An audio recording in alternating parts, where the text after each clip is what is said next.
A single number determines my worth. Are the academics I drill into my skull more significant than my being?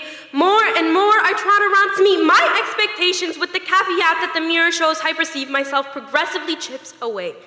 In fact, I am much more accustomed with machinery than humanity. I enslave my corroded gears and steady for what feels like eternity. It is what I've programmed myself to do. After all, lubricating this burnt-out machine is more valuable than my happiness. So only for myself, I will embody the piece of metal I wasted my life manufacturing.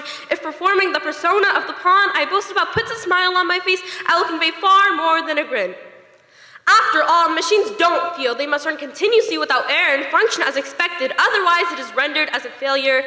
I have to make no mistakes because how disappointing is a firework that burns too early and sputters to the ground? Numbers and percentages hang over my head like storming clouds, hovering, waiting, taunting. Though I agree that doesn't mean my unfeasible standards is more dreadful than death itself. 80% not good enough, 90% not good enough, 99% not good enough, but will I ever be enough? In second grade, they told me I was extraordinary because I could read many years above my grade level. This impacted me heavily. Convinced as a child prodigy, convinced as intelligent, convinced my savvy was something to venerate.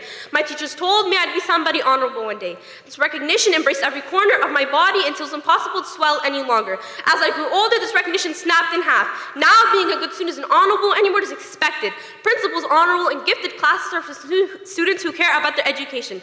Though I still take the classes because who am I if not the gifted overachiever? See the danger with being told you're extraordinary and engaged is that for the rest of your life you'll continue to chase for that validation.